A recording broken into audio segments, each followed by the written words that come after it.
अस्सलाम वालेकुम my YouTube family. Hope so कि आप लोग सब ठीक होगे। आज का व्लॉग स्टार्ट करते हैं। माय फर्स्ट व्लॉग है, तो यहाँ से मैं अपना डे आउट आप लोगों के साथ शेयर करूँगी।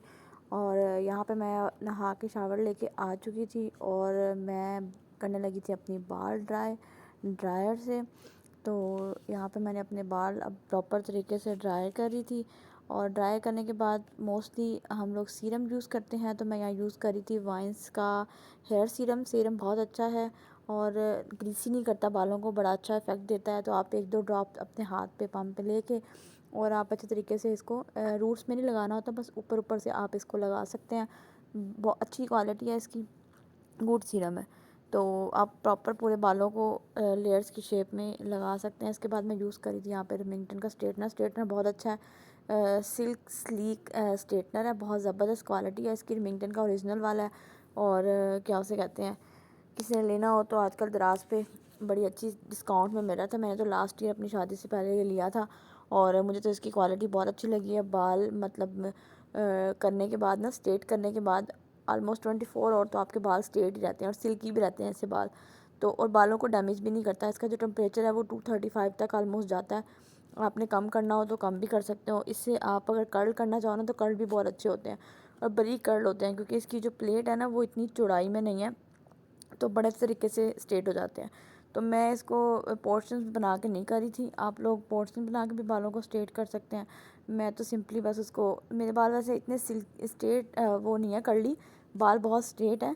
तो बस थोड़ा थोड़ा मैं उसको शेप दे दी थी कि अच्छे तरीके से वो स्ट्रेट हो जाए, तो इतनी अच्छी लुक आ जाए। बाय द वे, जो सूटते आला बालों को तो बांधना पड़ता है आजकल, तो क्या उसे कहते हैं, क्योंकि आप लोगों को पता है ऑलमोस्ट जब बेबी आ जाता है तो बेबी के बाद आप लोगों को बाल खुले छोड़ो तो वो आपके बालों को खींचता है।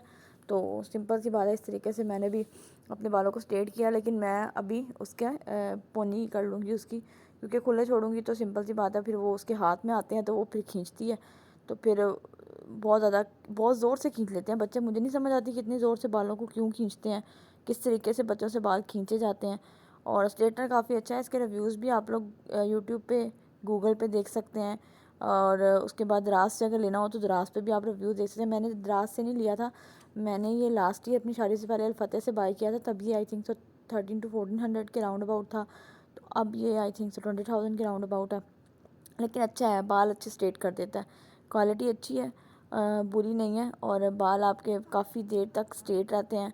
और आप लोग मतलब अगर आप नेक्स्ट डे भी, बाल इतने ग्रीसी नहीं होते इससे। कुछ स्ट्रेटनर होते हैं ना, वो बाल को ग्रीसी कर देते हैं, तो वो एक थोड़ी देर के लिए स्ट्रेट रहते हैं, उसके बाद बाल वैसे ही कर्ली से अजीब से हो जाते हैं। लेकिन इससे ये बेनिफिट होता है कि बाल अच्छे रहते हैं, स्ट्रेट रहते हैं। और यहाँ पे मैंने अपने बाल जैसे कि स्ट्रेट कर लिए थे एक साइड से, और मैं दूसरी साइड से बाल स्ट्रेट करती हूँ। यहाँ पे मैं यूज़ करी थी ये पाउंड्स का मॉइस्चराइज़र। ये मॉइस्चराइज़र बहुत अच्छी क्वालिटी का है। तो पहले मैं न्यूट्रोजिना का यूज़ करी थी मैंने, हाइड्रा बूस्ट जेल क्रीम, लेकिन वो भी अच्छी है। लेकिन ये मैंने बहुत सारे ब्लॉगर्स को देख के इसको मंगवाया, मैंने कहा चलो मैं भी ट्राई करती हूँ। तो इस तरह जेल बेस ही है जैसे न्यूट्रोजिना की, इस तरीके से बहुत सारे ब्रांड्स का आजकल ये जेल बेस्ड आया हुआ है। मुझे ना ज़रा ग्रीसी ग्रीसी टाइप मॉइस्चराइज़र नहीं पसंद, मुझे ज़रा जेल बेस्ड मॉइस्चराइज़र अच्छे लगते हैं कि इजीली आपकी स्किन में अब्जॉर्ब हो जाएं और ज़्यादा चिकने भी ना आपकी स्किन को ग्रीसी ग्रीसी करें, और क्वालिटी भी अच्छी रहे उसकी आपके फेस की। और यहाँ पे हम लोग, मैं अपनी बेटी को रेडी करने लगी थी। अब हम लोग जा रहे हैं जी दरबार, हम पहुँच चुके हैं। बल्कि पहुँचने के बाद ये उनकी एंट्रेंस थी, एंट्रेंस से ये सिक्योरिटी की वजह से उन्होंने काफ़ी स्ट्रिक्टनेस की हुई है। आपको डबल डबल चेकिंग होती है, पहले आपका बैग चेक करते हैं, फिर थोड़ा सा अंदर जाओ, काफ़ी ज़्यादा मतलब 2-3 सिक्योरिटी गार्ड्स बैठे हुए हैं, वो फीमेल्स आपको चेक करती हैं, आपका बैग चेक करेंगी, आपको हाथ लगा लगा के चेक करती हैं। यहाँ पे जी मेरे साथ बहुत बड़ा कल सीन हुआ। कुछ सीन मेरे साथ इस तरह हुआ था, पिछले क्लिप में आपने देखा होगा, जूते थे, जूते हम लोग रखवा रहे थे। तो इतने ज़्यादा पैसे जूतों के चार्ज करते हैं, क्योंकि मैं बहुत कम दरबार गई हूँ, मतलब काफ़ी देर बाद ही गई थी, पिछले साल अपनी शादी के बाद गई थी, अब दोबारा गई हूँ। तो इतने ज़्यादा पैसे चार्ज कर लेते हैं जूतों के, 200-300 रुपया। तो मुझे नहीं इस बात का आइडिया था। तो यहाँ पे ये मैं वीडियो क्लिप लगा रही हूँ। ये पानी की पता नहीं कोई स्टोरी है, आई थिंक सो, पानी पी लो या कहाँ, मुझे एग्जैक्टली नहीं पता। तो मैंने यहाँ से पानी लेके हल्का सा मुंह में डाल लिया था। तो बाकी दरबार का सहन इतना ज़्यादा कुशादा है। यहाँ पे हम लोग इसके बाद पहुँच चुके थे इम्तियाज़ स्टोर। यहाँ से मैंने कुछ शॉपिंग की। सबसे पहले तो मैंने अपने चोको लावा फेवरेट बिस्किट, जो डीज डेज़ मेरे बहुत ज़्यादा मुझे पसंद है, जो मैं बहुत ज़्यादा खा रही हूँ, मतलब जितने पैकेट भी दिन में खा लेती हूँ, कभी 3, कभी 4, कभी 5। तो मैंने यहाँ से उसके डिब्बे काफ़ी सारे उठा लिए। फिर उसके बाद जो जब मुझे खाने की चीज़ें अपनी मुताबिक की नज़र आई थी मैंने वो ली।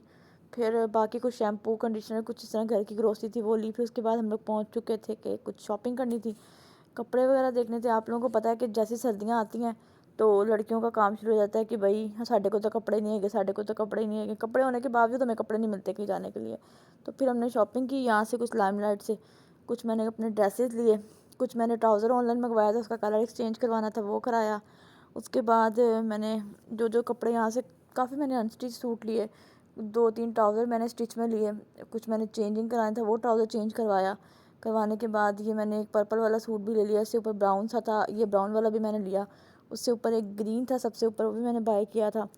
तो यहाँ से हम लोग निकल चुके थे। तो मेरा डे आउट हो गया ख़त्म यहाँ पे। तो चैनल को सब्सक्राइब कर दीजिएगा, लाइक कर दीजिएगा, कमेंट लाजमी कर दीजिएगा। तो अपने दुआ में याद रखिए।